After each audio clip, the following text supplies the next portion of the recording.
কিবা সমূহ জিলাৰ সূৰ্যঘাটা নাথপাৰা। একচুৱেলি আমি থাকিব লাগিছিল আজি হেলাগাড়ীত, কিন্তু দাদাহঁত যিহেতু বৰ্তমান পাৰ্মানেণ্টলি ইয়াতে ঘৰ বনাইছে।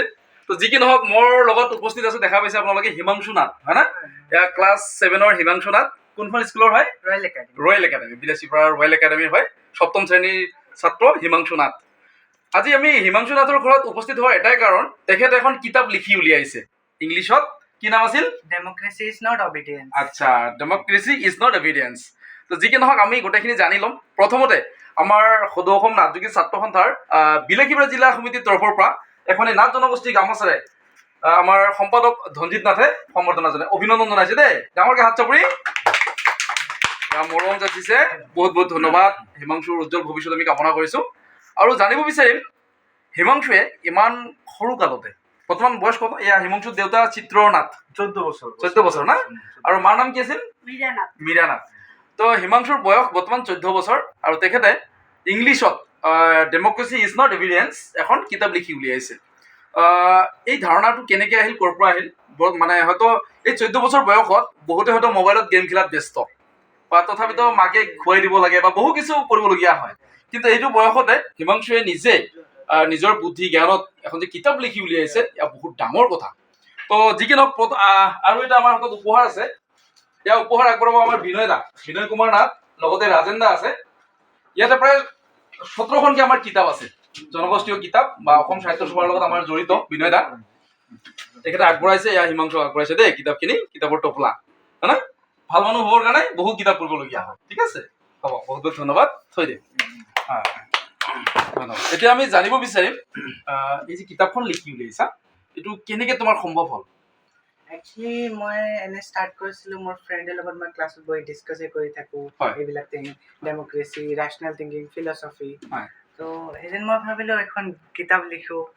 ষ্টাৰ্টেড কৰিলোঁ, আৰু জুলাইত ষ্টাৰ্ট কৰিছিলোঁ, এতিয়া ফেব্ৰুৱাৰীত এণ্ড হ'ল। হয়, তো জুলাইত ষ্টাৰ্ট কৰিছিলে, ফেব্ৰুৱাৰীত এণ্ড হ'ল, মানে কেইমাহ লাগিল? 5 মাহ, 5-6 মাহ লাগি গ'ল। মানে বহুত ডাঙৰ কথা দেই। আৰু কিতাপখনৰ কেইটা মানে টপিক আছে তাতে? টপিক 7টা আছে। হয়, কিউৰিয়চিটিৰ ওপৰতো আছে, এডুকেশ্যন চিষ্টেমৰ ওপৰতো আছে, চিভিক চেন্সৰ ওপৰতো আছে। আচ্ছা, তো বাকী এতিয়া কথা হ'ল, কিতাপখন এমাজনত দিয়া হ'ল। এমাজনত যদি কোনোবাই গুগলত চাৰ্চ কৰে পাই যাব।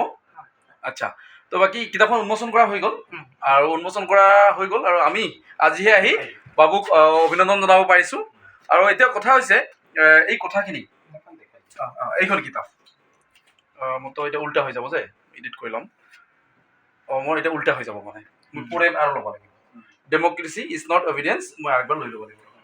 ঠিক আছে, তো বাবু, আমি ফেচবুকৰ জৰিয়তে চাবলৈ পাইছোঁ বহুখিনি কথা, যিবিলাক কথা বতৰা কোৱা, মানে এইবিলাক ইংলিছত বহুতখিনি মানে কৈ থাকা। তো আজি এই কিতাপখনৰ বিষয়ে তুমি অলপ কোৱা ইংলিছত। So actually this book is written for all the youngsters. They can get encouraged, they can get knowledge from it about civic behavior, about accountability, how we should behave in our society. And we have some works to do, obviously. Doesn't mean that we just need to tell the government their disadvantages and their defects, that government is not doing this or that. We also have some responsibilities, and at the same time governments also do have some responsibilities that they should do. And if they don't do, we should ask for it, we should have accountability about it. So that's all what I want to say. সঁচাকৈ আজি আমি গৌৰৱান্বিত, কাৰণ হিমাংশুৱে ফলফলীয়াকৈ ইংলিছত কথা পাতিছে, অসমীয়াত কথা পাতিছে, আৰু ডেমক্ৰেসি ইজ নট অভিডেন্স বুলি এখন কিতাপ তেখেতে 5 মাহত ষ্টাডি কৰি লিখি উলিয়াইছে। 7টা, তাতে 7 টপিকছ আছিল না? 7 টপিকছ আছিল। তো আমি কৈছোঁৱে যে বিলাসীপাৰা, ধুবুৰী জিলাৰ বিলাসীপাৰা সমূহ জিলাৰ একচুৱেলি হেলাগাড়ী গাঁৱৰ হয়। আমাৰ গাঁৱৰ নিজেৰ কাষতে হেলাগাড়ী গাঁৱৰ হয়, কিন্তু তেখেতসকলে এতিয়া আমাৰ বিলাসীপাৰা সূৰ্যঘাটা নাথপাৰাত মানে ঘৰ বনাইছে, ইয়াতে থাকিব লৈছে, আৰু ৰয়েল একাডেমীত তেখেতে পঢ়িছে। চবতকৈ আমি ধন্যবাদ দিব লাগিব তেখেতৰ মা দেউতাক, কাৰণ মা দেউতাই বহুখিনি কেয়াৰ লৈছে। চিত্ৰমোহন নাথ, হয়নে? আৰু বৌৰ নাম মীৰা নাথ।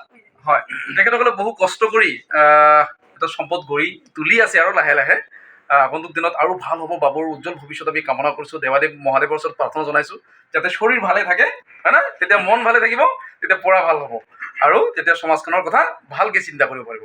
অন্য জনগোষ্ঠীৰ লগতে সমাজখনৰ লগতে নিজৰ জনগোষ্ঠীৰ কথাও চিন্তা কৰিব, হয় না? তো বাবুৰ উজ্জ্বল ভৱিষ্যত পুনৰবাৰ কামনা কৰি মই ভিডিঅ'টো সামৰিছোঁ। আৰু যিহেতু দাদা বাবু যেনেকৈ কিতাপখন লিখি উলিয়াইছে বাবু কেনেকৈ ধন্যবাদ দিম? আচলতে খুবেই ধন্যবাদ হয়। এই কাৰণে যে ইমান কম বয়সতে কিতাপ লিখা লিখকৰ সংখ্যা একেবাৰেই নাই। হয়। আমি জনাত সম্ভৱতঃ মোৰ ঠিক মনত নাই, হয়। কোকৰাঝাৰৰ এজন কবি হয়। চিফুং, হয়। তেওঁৰ ডাক নাম চিফুং, আচ্ছা। আচল নামটো কি আছিলে মই নাজানো। আচ্ছা। তেওঁ বোধহয় ৯ম শ্ৰেণীত এখন কবিতা পুথি উলিয়াই হয়। গ্ৰীনিছ বুকত নামটো অন্তৰ্ভুক্ত হৈছে। ৰেকৰ্ড কৰিছিল। তো এওঁ যিহেতু হেৰি কৰিলে ৭ম শ্ৰেণীতে কিতাপ উলিয়ালে, হয়। এওঁৰ নামটো গ্ৰীনিছ বুকত আহিব বুলি মই এটা আশা ৰাখিলোঁ। আচ্ছা, এইটো এটা গৌৰৱৰ বিষয় হ'ব আৰু নাথ সম্প্ৰদায়ৰ কাৰণে এইটো এটা খুবেই গৌৰৱ। কেৱল নাথ সম্প্ৰদায় নহয়, বিলাচীপাৰা অঞ্চলৰ বা ধুবুৰী জিলাৰে গোটেই অসমতে কিজানি ইমান কম বয়সৰ লেখক নোলাব। গতিকে খুবেই অভিনন্দন, খুবেই শুভেচ্ছা থাকিল, খুবেই হেৰি থাকিল। তেওঁৰ প্ৰতি আমাৰ বহুত বহুত আশীৰ্বাদ থাকিল। আমি আশা ৰাখিম অনাগত দিনত তেওঁ আমাক বহুত বহুত কিতাপ দিব আৰু সেইবিলাক কিতাপে সমাজৰ বহুত উন্নতি সাধন কৰিব বুলি আশা ৰাখিম। বহুত বহুত ধন্যবাদ পুনৰবাৰ বাবুৰ কাৰণে আৰু এটা ডাঙৰকৈ হাত চাপৰি হ'ব লাগে চবে। বহুত মানুহ আমাৰ হাত চাপৰি কম হয়। তো হিমাংশু আমি সঁচাকৈ মই আৰু পুনৰবাৰ কৈছোঁ বহুত গৌৰৱান্বিত, কাৰণ ক্লাছ 7ত পঢ়ি থকা এয়া হিমাংশু নাথ মাত্ৰ 14 বছৰ বয়সতে তেখেতে যিহেতু আমাৰ বিদেশী ভাষা এটা হয় না, ইংলিছত কিতাপ এখন লিখি উলিওৱা আৰু ইংলিছত ধুনীয়াকৈ ফলফলীয়াকৈ হয়তো আমাৰ এইবিলাক অঞ্চলত থাকিও কথা কোৱা, তো আমাৰ কাৰণে খুবেই গৌৰৱৰ কথা। হিমাংশুৰ উজ্জ্বল ভৱিষ্যত আমি কামনা কৰিছোঁ। পুনৰবাৰ ধন্যবাদ জনাই মই ভিডিঅ'টো সামৰিছোঁ। বহুত বহুত ধন্যবাদ।